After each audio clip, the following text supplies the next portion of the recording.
on putting on a trade to go short on the market. My name is Evan and you're watching HefTrade here on YouTube. Thanks for clicking on the video. So on the screen you can see I have Thinkorswim is what I use for charting, and there is SPY on the chart here. You can see that the market is moving lower, as indicated by three different things that I can tell from the chart. First of all, you can tell that there are lower highs, and lower lows. So that's a big indication from the price action that the price is moving lower and there is a downtrend in play. Secondly, you can draw a trend line to confirm that these lower highs are being touched by the trend line, and so that visually it's easier for you to see that there is a downtrend going on. And one of the other really cool things I use is the RSI, and the RSI down here is currently bouncing off of the 50 line, and the 50 line in the middle of the RSI will tell you the direction of the stock, and currently for this example the direction of the overall market because it's SPY. So because the 50 line is being bounced off of and it's moving lower a little bit, this is kind of an indication that the move is sustained in the lower direction.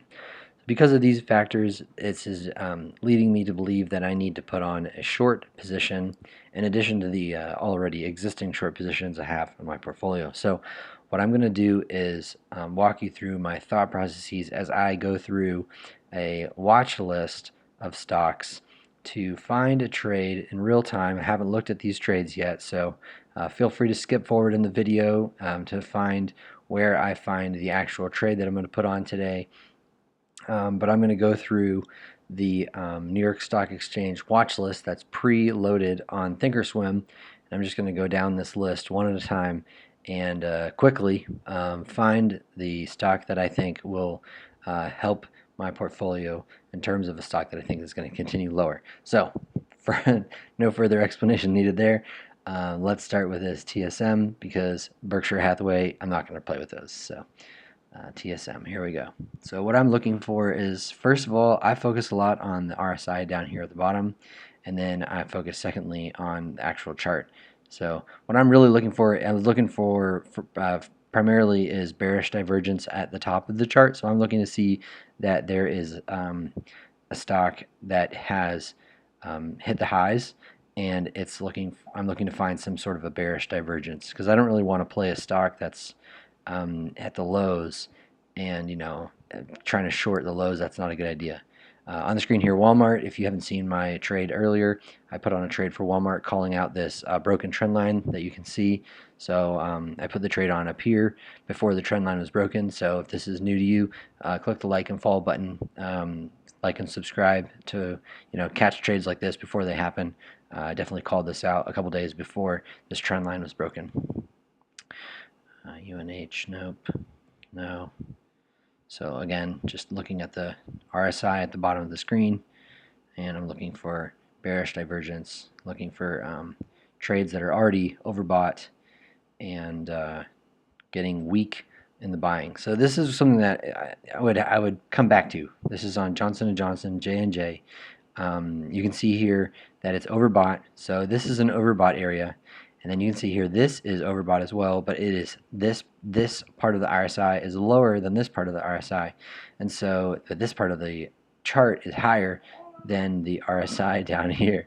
So that would tell me that the buying here is possibly getting weaker than the buying was before, but this isn't, I think, a perfect example, so I'm going to keep moving, but I'm going to keep it in mind. Johnson & Johnson could be one. Another setup, this could be another setup. One of the things that I learned from another YouTube channel, really great YouTube channel to check out for different trades, they're S&B Capital, and they opened my eyes to a trade setup called they call it like this bouncy ball trade, and so it looks like it bounces off a line multiple times, and then eventually the bounces kind of get smaller and smaller, and then it breaks. So this, to me, at Oracle, looks like this could be a bouncy ball setup, where Oracle could be breaking through this 138 line and then moving lower. I could see that being the case because a lot of tech stocks are being sold, and so Oracle really hasn't, been as affected as a lot of the other tech stocks. And then secondly, the structure that's over here on the left side is real thin. So you could imagine that as soon as the break of this support line here comes into play, it's going to move real fast down, down to like this 130 area. So this might be a thought as well. Funny enough, Johnson & Johnson, Oracle, right next to each other. So we'll come back to those later on in the video if those are going to be a trade of choice. I would end up putting a credit spread above this 145 or above this 142 line, and we're at 138, so that probably has a good amount of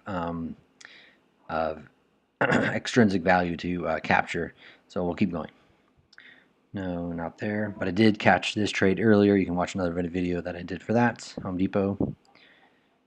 No.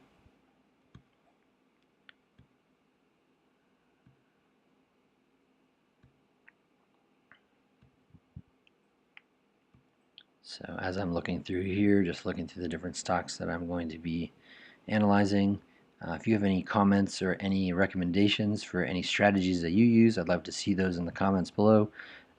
Click the like button and let me know what is something that's worked for you in the past that you currently use. I'd love to learn from other people as well. ACN.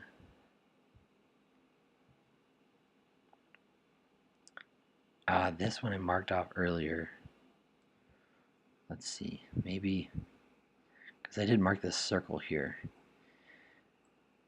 I'm going to make the screen bigger, and then I'm just going to delete my face for a second. So there is an overbought right here. Let's zoom in on this. Overbought here, and then overbought again, and weaker, and it keeps moving higher. So this could be something that I could look into. And I'm going to look at this on the daily time frame. I'm going to get rid of this circle because it's kind of annoying. And yeah, overbought on the daily time frame, and you can see that there is a hammer candle that's formed right here, and then this candle right here is, not a super bearish candle, but it is not like it's not green, so that's kind of a good thing. So this could be something that I could think about taking a look at. So let's go look at those three: DHR, Oracle, Johnson & Johnson. So let's go over here to tastytrade, and first let's look at J&J, see what we can find. So we were looking to go into the September cycle, and we would need to find something like 165. Go back to J&J real quick. J&J. So yeah, we need something that's up here at like 160. Or like ideally, the resistance level is like 163 at the 100% Fibonacci, and you can see again over here, this is overbought and then overbought lower. So this could actually be a really good setup to get into. 160 looks like a previous like a resistance area based off of over here, and some of these candles over here. And then I like how the structure is pretty thin because there was a quick move up, so it could be another quick move down. So let's look at that, 160 on J&J. IV's 34, so that's not bad. It's not the best. And then we could get a near $2 credit out of that. So that's pretty good. So all right, let's keep that in mind. Let's go to Oracle, see what we can get out of that, because when we are trading with smaller accounts, you're always trying to find the best bang for your buck. All right, Oracle, we said, was around Oracle. It was around this line right here, 142, 140, 145.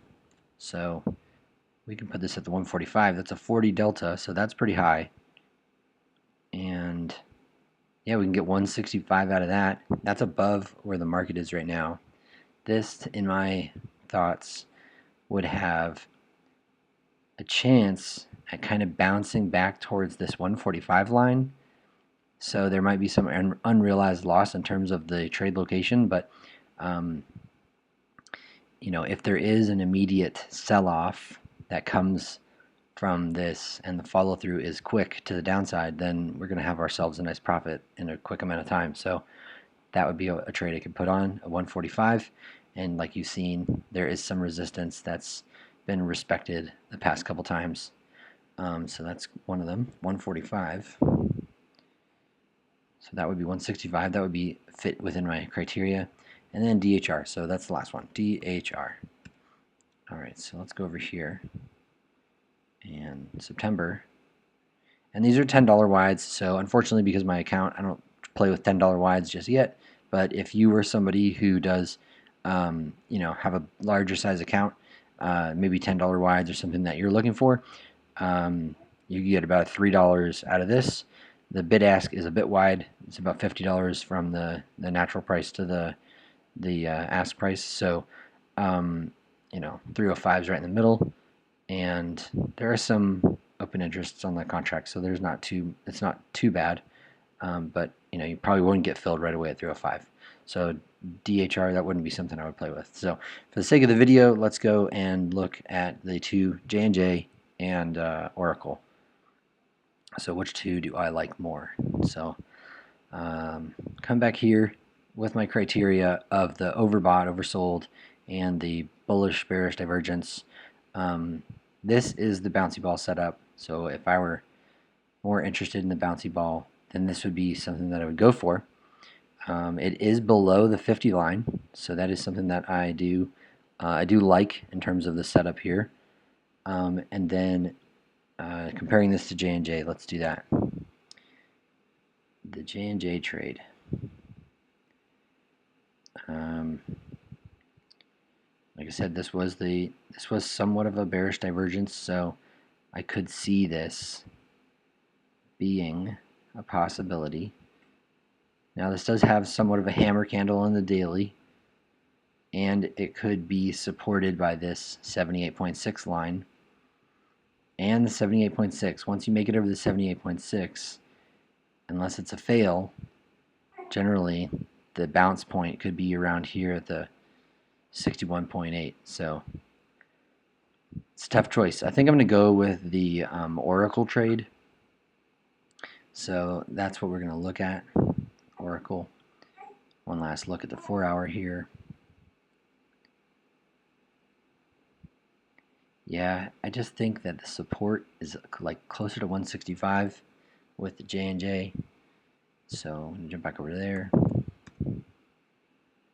and go to September's. And if I were to jump out to the 165, see, there's not enough credit to make this trade worthwhile. So in terms of the trade location, let's go back and let's put on the Oracle trade, and let's see if the bouncy trade is the one that is going to work out for us. My baby in the background cheering us on. She's a little trader over there. All right, so we got Oracle. There's some good option volume on the contracts, 145 and 150. Gonna put this on here. Go back to Oracle here. Sorry for my indecisiveness. But yeah, so you can see there's some overbought, weaker. So it does seem to me like this could work out in our favor. 145 is at the very high. I'm going to put this on for 165. Well, let's see what we get. 165. All right, it's working. Maybe we can get it in for 165. So I'm going to let that sit. I'll let that sit and see what it does. And then maybe we will get lucky and that will fill later in the day if the price moves a little bit higher. But for now, that's just the thought process I would go through if I were looking for a trade on the short side. And I just want to present that to you. Let me know your ideas in the comments below. And thanks for watching. This is HefTrade. Have a great day.